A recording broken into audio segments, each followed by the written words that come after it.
Hi everyone, this is Veronica. आज का topic है हमारा कि ब्लैक टाइगर्स। आप सबने सुना होगा ब्लैक कलर, ब्लैक स्ट्राइप्स के टाइगर्स जो हैं वो देखे जाते हैं, पाए जाते हैं।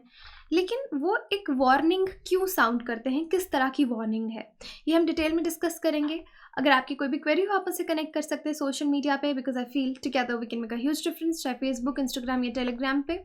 पीडीएफ जो है वो आपको सिर्फ और सिर्फ मेरे टेलीग्राम चैनल पे मिलेगा। बाकी उड़ीसा स्टेट के जो स्टूडेंट्स हमको देख रहे हैं तो मैं उनको बता दूं, स्मार्ट कोर्सेज उड़ीसा पीएससी के हमारे पास अवेलेबल हैं। Orissa PSC, Orissa judiciary course, SSC, TET और जीके ईएमआई पे अवेलेबल है। जो स्क्रीन पे आपको नंबर दिख रहा है उस पर कॉल करके आप जानकारी ले सकते हैं। डिस्कशन शुरू करते हैं। देखिए, ये जो ब्लैक टाइगर है इसमें आपको इस तरह से येलो स्ट्राइप्स के साथ ये ब्लैक स्ट्राइप्स दिखेंगे। ये एक जेनेटिक मिस्ट्री बनी हुई थी काफ़ी समय से कि ऐसा क्यों हो रहा है, कौन सा जीन इसके लिए रिस्पॉन्सिबल है। क्योंकि आपको मालूम है कि हमारे जो भी फिनोटिपिक फीचर्स होते हैं, जिस तरह से हम दिखते हैं, वो कौन कंट्रोल करता है? जीन्स कंट्रोल करते हैं। तो ये जेनेटिक मिस्ट्री जो है वो सॉल्व करने की कोशिश की गई है, रिजॉल्व की गई है। एक साइंटिस्ट की टीम है। ये जेनेटिक मिस्ट्री है सिमलीपल की, जहाँ पे सो कॉल्ड ब्लैक टाइगर्स आपको दिखते हैं। इस स्टडी में देखा है कि एक जीन में थोड़ा म्यूटेशन हो गया है, चेंज हो गया। मतलब जो नॉर्मल जीन होना चाहिए उसकी जगह कोई और जीन है, सिंगल जीन म्यूटेशन हो गई है। कुछ भी म्यूटेशन कुछ भी हो सकता है, एडिशन ऑफ जीन भी हो सकता है, डिलीशन ऑफ जीन भी हो सकता है, इट कुड बी एनीथिंग।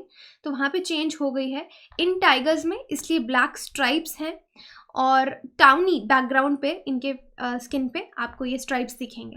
तो इंडिया टुडे का ये न्यूज़ देखिए, tiger that change its stripes, scientist solve mystery of Orissa's black tigers. तो उड़ीसा के ब्लैक टाइगर्स की ये सॉल्व हुई है मिस्ट्री। अब यहाँ पे हम बहुत सारी साइंटिफिक टर्म्स भी डिस्कस करेंगे जो कि इंपॉर्टेंट है आपके इन्वायरमेंट और साइंस दोनों के हिसाब किताब से।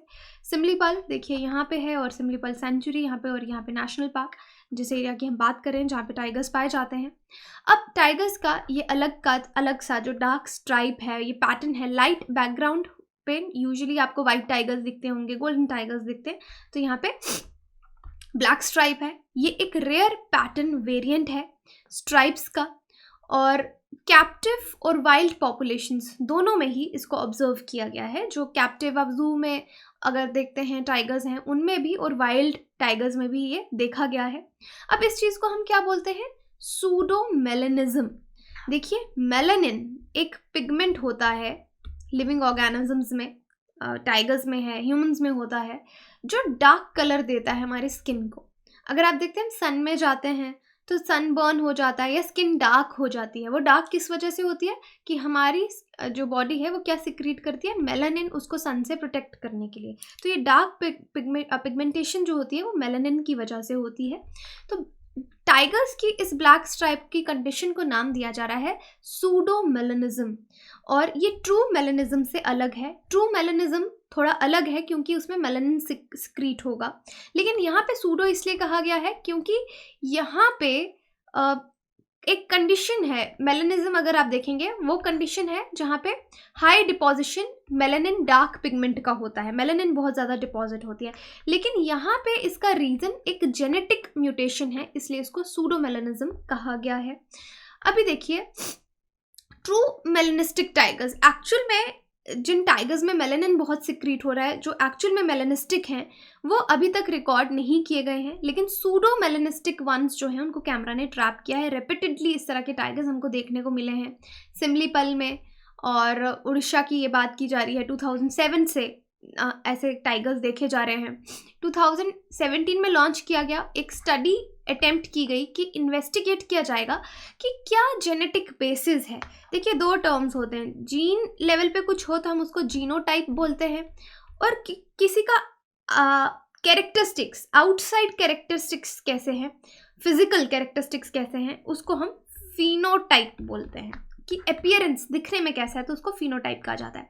तो इसीलिए इसको इन्वेस्टिगेट किया गया यहाँ पे कि जेनेटिक बेसिस इस अनयूजुअल फिनोटाइप अपीयरेंस के पीछे क्या जेनेटिक म्यूटेशन है। तो देखिए, यहाँ पे फाइनली पता चला क्या जेनेटिक म्यूटेशन है। रिसर्चर्स ने इन्वेस्टिगेट किया, जेनेटिक बेसिस है सूडोमेलानिज्म इन टाइगर्स में, और ये किसकी वजह से हो रहा है? जेनेटिक ड्रिफ्ट, देखिए ये एक बहुत ही हैवी टर्म है जो मैं आपको यहाँ पे समझाने की भी कोशिश करूँगी कि जेनेटिक ड्रिफ्ट क्या होती है। ये बहुत इंपॉर्टेंट टर्म है, नेक्स्ट आगे पढ़ेंगे इसको हम। तो फिलहाल याद रखिए, examine the role of genetic drift, कि टाइगर्स के इस कलर चेंज में जेनेटिक ड्रिफ्ट का रोल है। इन्होंने आइडेंटिफाई किया a code alteration in transmembrane aminopeptidase Q, Taqpep में यहाँ पे चेंज है। और जब सैम्पलिंग की गई टाइगर्स की तो देखा गया ये जो टैक पेप है, ट्रांसमेम्ब्रेन एमिनोपेप्टिडेज, इसके कोड में चेंजिंग है। इसका जो प्रोटीन का कोड है, क्योंकि हर चीज़ हमारी कोड्स में होती है, आपके जेनेटिक कोड्स हैं, आपके प्रोटीन कोड्स हैं, तो यहाँ पे इसके प्रोटीन कोड में यानी जीन से ही प्रॉब्लम होगी, वहाँ पे प्रॉब्लम है।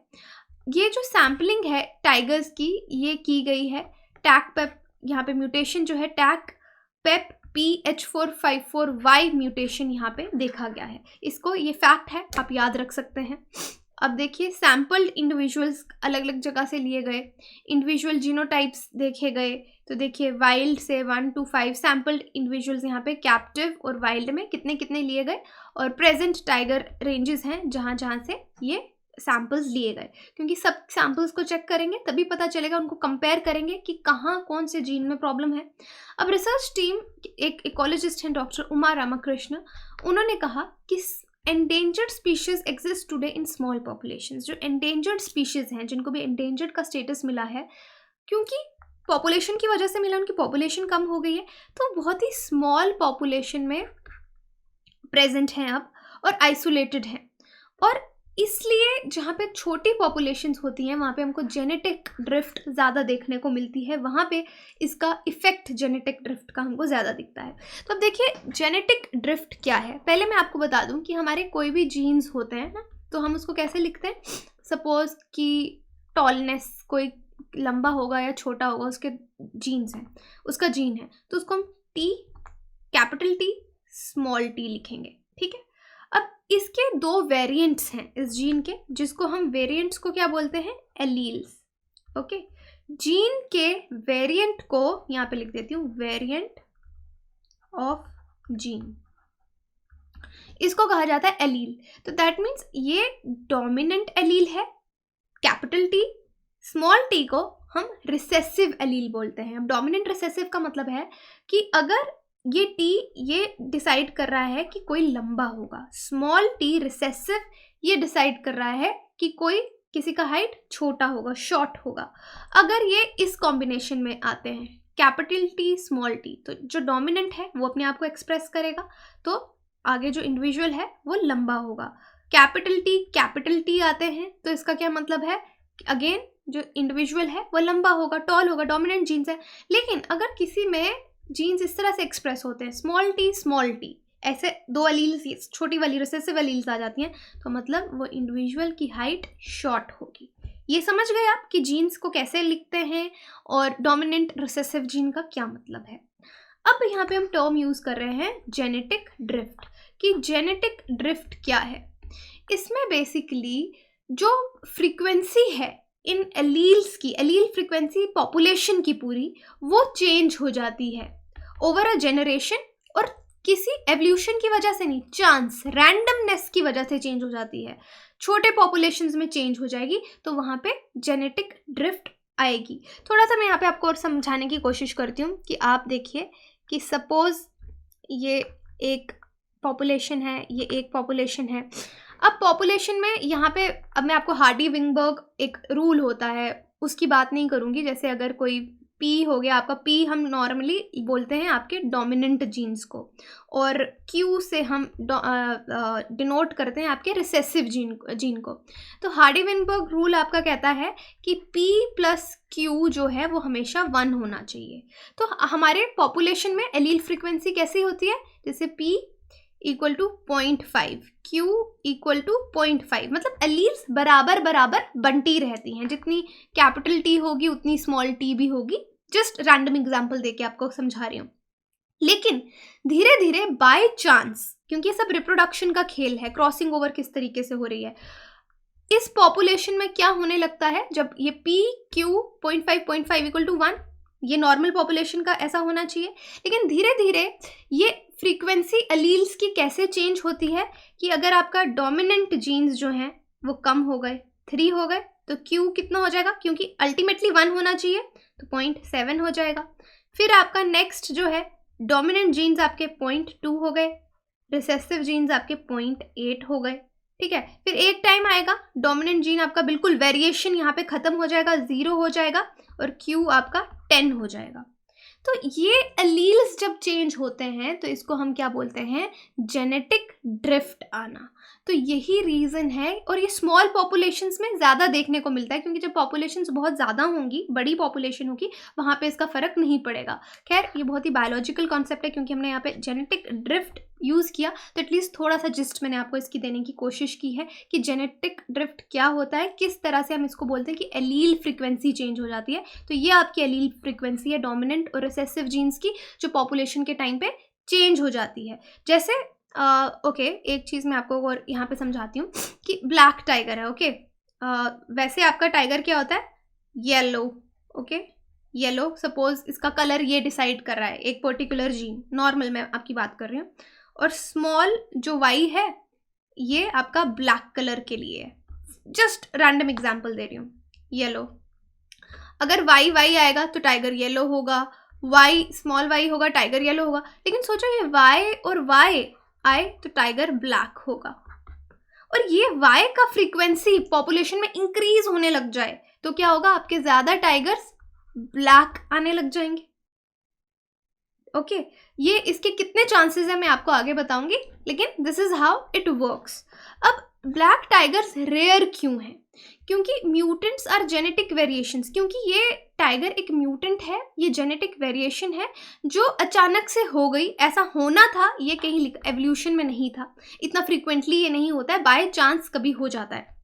अब ब्लैक टाइगर की साइटिंग्स अगर आप देखेंगे 1773 से कहीं पॉकेट्स में दुनिया के दिखती रही हैं।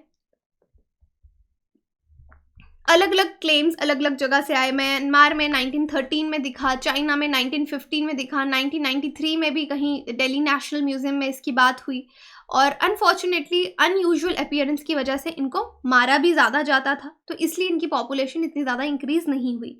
अब प्रोबेबिलिटी क्या है कि एक ब्लैक कब होगा, तो इसकी प्रोबेबिलिटी होती है 1 in 4, 1 in 4, क्योंकि जैसे मैंने आपको बताया टी जो भी है, मतलब इसका T T T then your, तो इस तरीके से इनके पेयर हम बनाते हैं कि अगर suppose dominant T small T, क्या इस तरह से ब्रीडिंग होती है, ये देखिए। तो इनके अगर आप पेयर्स बनाएंगे, हर चीज़ को हर एक से मल्टीप्लाई करेंगे, तो आपको पता चलेगा कि प्रोबेबिलिटी 1 in 4 आती है कि एक ब्लैक कब का होगा, अगर 2 normal pattern tigers carrying the recessive pseudo melanism gene. Okay, ये चीज़ मैं आपको फिर से समझाने की कोशिश करती हूँ। तो वो बोल रहा है कि क्या प्रोबेबिलिटी है ब्लैक कब होने की। तो अगर 2 नॉर्मल पैटर्न टाइगर्स हैं, देखने में वो येलो हैं, लेकिन उन दोनों में एक रिसेसिव सूडो मेलानिज्म जीन है। दोनों में क्या है, रिसेसिव सूडो मेलानिज्म जीन। तो मतलब देखने में ऐसे हैं, टी और टी। ये टी किसके लिए है, येलो कवर के लिए, और ये टी किसके लिए है, ब्लैक के लिए। लेकिन ये टाइगर आपको कैसा दिखेगा, येलो दिखेगा, क्योंकि जो कैपिटल में लिखा है इसको आप वाई मान लीजिए, या टी लिख रही हूँ मैं, तो टी मतलब येलो कलर के लिए है यहाँ पे, क्योंकि मैंने आपको पहले टॉलनेस का टी से समझाया था, so let's keep it T. T capital T है तो मतलब वो येलो है, स्मॉल टी है तो ब्लैक। लेकिन ये दिखेगा कैसा, ये टाइगर येलो दिखेगा, क्योंकि डोमिनेंट जीन इसमें ये है। तो नॉर्मल पेरेंट्स अगर ब्रीड करते हैं तो क्या चांसेस होंगे, क्या ग्रुप्स बनेंगे, T capital T into capital T, T T capital T into small T, T T, this small T into this T, capital T और स्मॉल टी, और फिर small T and small T multiply किया, normal जैसे multiply करते हैं। तो देखिए क्या प्रोबेबिलिटी आई, ये कैपिटल टी है, मतलब ये येलो कलर का टाइगर होगा। कैपिटल टी है, स्मॉल टी, लेकिन डोमिनेंट जीन टी है, तो ये येलो कलर का होगा, ये भी येलो कलर का होगा। लेकिन जिसमें दोनों रिसेसिव जीन्स आ गए तो बताइए वो टाइगर क्या होगा, वो होगा ब्लैक। अगर पॉपुलेशन ये वाले टी वाले पेरेंट्स की होने लग जाए ज़्यादा, तो चांसेस ज़्यादा हो जाएंगे कि ब्लैक टाइगर्स होंगे, नॉर्मल टाइगर्स नहीं होंगे, और छोटे पॉपुलेशन में इसके ज़्यादा चांसेस हैं। I hope you get this कि 1 in 4 प्रोबेबिलिटी क्यों बताया नॉर्मल पेरेंट्स के केस में जिनमें दोनों रिसेसिव जीन को कैरी करते थे। तभी कहा जाता है कि छोटे पॉपुलेशन में मैरिजेस नहीं करनी चाहिए। क्यों नहीं करनी चाहिए? देखने में दोनों नॉर्मल लग रहे हैं, येलो ही लग रहे हैं, लेकिन दोनों में रिसेसिव जीन की कॉपी है, तो इनका चांस है 25% कि एक बच्चा जो ब्लैक कब होगा वो ब्लैक होगा।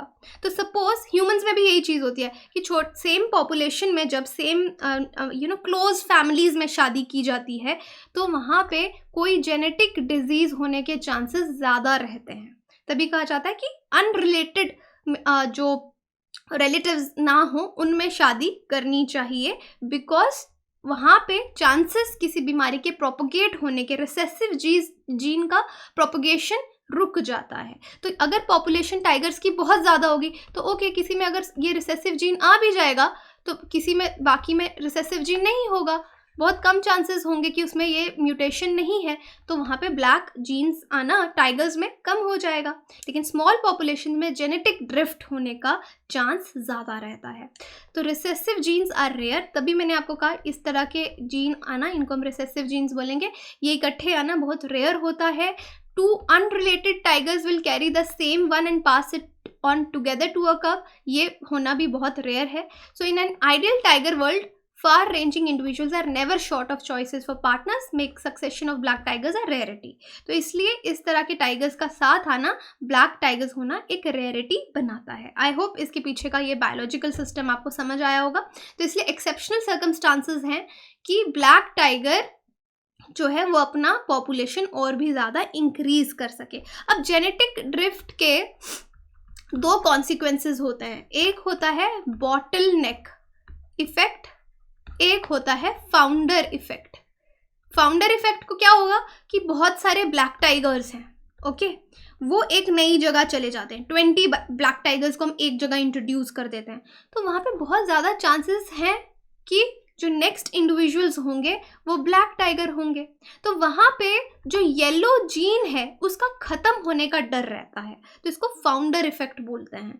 ह्यूमंस के केस में भी ऐसा होता है। सपोज एक जगह एक पॉपुलेशन है, वहाँ की पॉपुलेशन में सिकल सेल एनीमिया है या हंटिंगटन सिंड्रोम है, जेनेटिक डिजीजेज है, उस पॉपुलेशन के 20-25 लोग एक नई जगह पे चले जाते हैं, 30 लोग 50 लोग नई जगह पे जाके एक नई पॉपुलेशन वहाँ पे शुरू करेंगे, आपस में उनका ब्रीडिंग होगा, तो वहाँ पे ये डिजीज़ होना कॉमन हो जाएगा वहाँ की पॉपुलेशन में।